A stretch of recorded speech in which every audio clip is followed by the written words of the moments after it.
Thai people are renowned for their good manners and kindness. However, in Thailand, unfortunately, like in any country, there are the scammers trying to take your cash like always.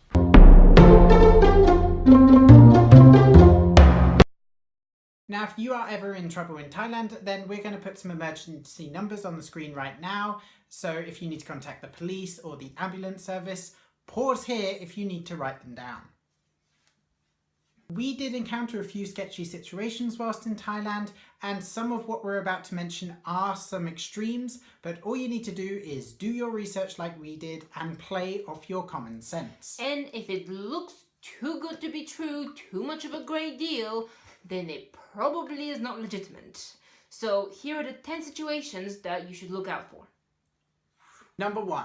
Overnight bus and train theft. Now this is unfortunately one of the more popular scams, whereby you book an overnight ticket on a bus or train, although it's usually a bus, and then you go to sleep on the bus and you wake up in the morning to find that your bag's been moved, and you check inside and either your cash or valuables or both have been pillaged. Now the best way to try and protect yourself against this theft is to first of all book a ticket with a reputable bus company, and then once you're on the bus, store all your valuables and cash inside a hidden jacket pocket and then wear this jacket whilst you sleep. If you're in a group of maybe 2 or 3, have one person stay awake for a few hours and take it in turns so that one person can be the overall looker.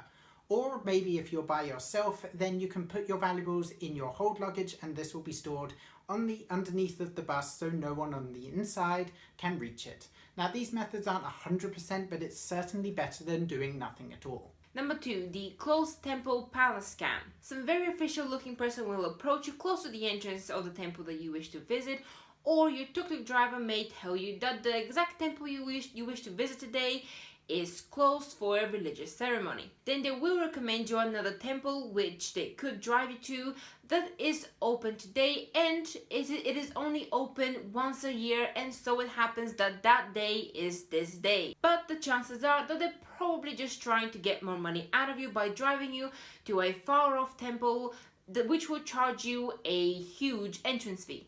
So to try and avoid the scam, check online, find the official websites, and also check with the Thai Tourist Center.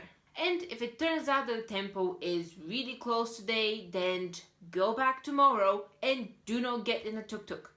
Number 3 would be tuk-tuk scams. Now if you are not adamantly clear on exactly where you want to go, then some tuk-tuk drivers will decide to recommend places very far away. They may take you to some stores where they might accidentally lock you inside or use forceful sales technique to make you buy something, or even go as far as to take you to a fake tour agency. The tourism authority in Thailand is quite a popular one, where you can book an entire amazing trip complete with fake and useless tickets. To prevent this from happening, what you can do is write down your itinerary, exactly where you want to go, and show this to the driver before you even start discussing pricing, and make sure they know where all these places are.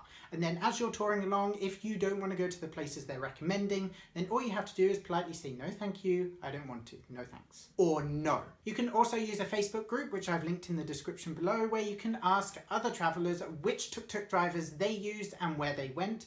Most of these tuk-tuk drivers now have a business card or a WhatsApp number where you can contact them, and this is usually the best way to find out what other travellers had and what kind of experience they had as well. We personally just avoided tuk-tuk drivers as we didn't really want to use them, and we just used the metro or suntaos and other forms of transport and mainly just walked, and that was perfectly fine for us. It got us to wherever we needed to go. Number 4, damaged motorcycles or jet skis. This is similar to what we learned in Indonesia. If you hire a motorbike or jet ski or anything and you return it with damages, whether you caused them or they were there beforehand, the owner may, about like 99% of the time, ask you to pay for its repair. And the police will probably not be able to do anything, especially if they're pretend police, which are very common in Southeast Asia. If you do decide to hire anything, then any damages that you see on it, write them down before you take it away. Ask the owner to check it and sign it to confirm that those damages were there before you took it out. And never ever give your passport as collateral.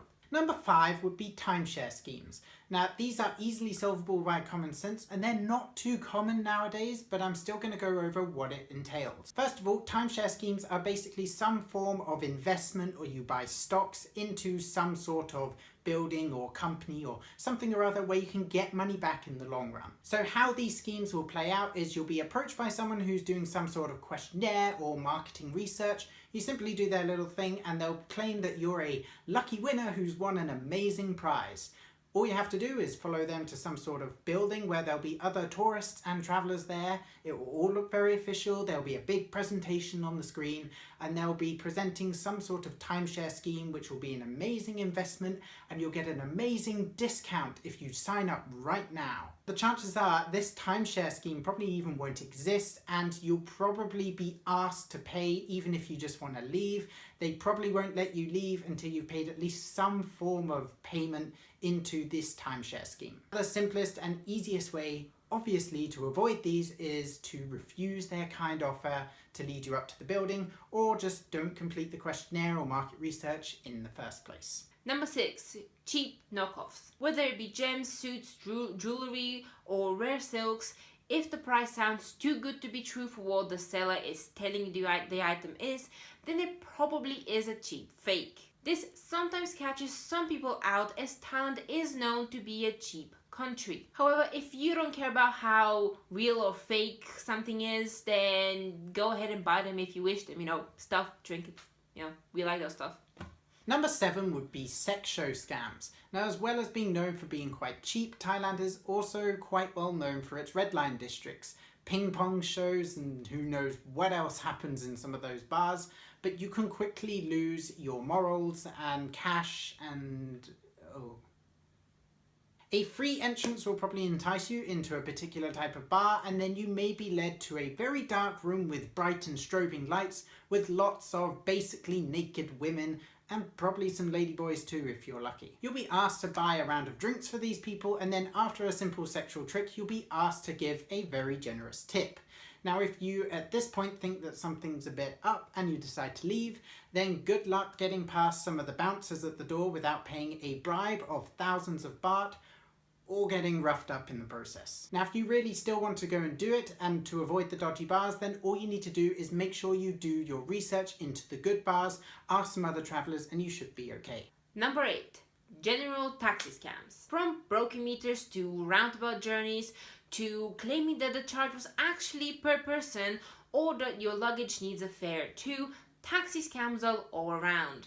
Where Southeast Asia is concerned, from the airport you should only use the official taxis that are found in the official taxi desk inside the airport, or the official taxis outside the airport where the drivers are standing either next to the car or inside the car, not the drivers flocking you like a bird while you're trying to break through.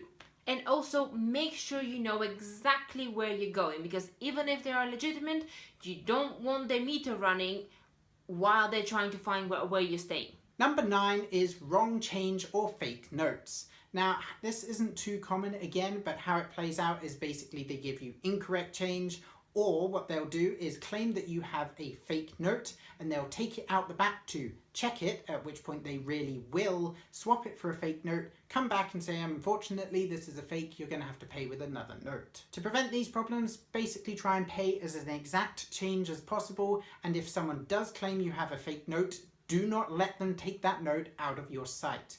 If you really are worried about having a fake note, then just take it to a bank and they will confirm it or deny it for you. Number 10, the bird shit distraction. So it may seem that a bird has just crapped on you, but in actual fact, someone has just thrown some white liquid or spilled something at you. So whilst you're flustered, a kind local will come up and try and help you clean up, but in actual fact, they're just trying to pickpocket you. So just be wary. Make sure all your valuables are stashed away and hard to reach. The Thai people are usually not that confident and straightforward when approaching tourists, and they are actually quite shy.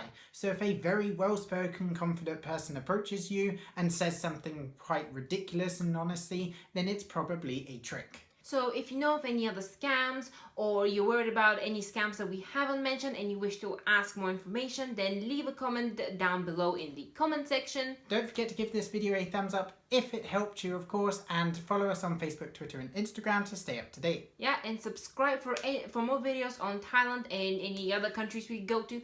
Bye!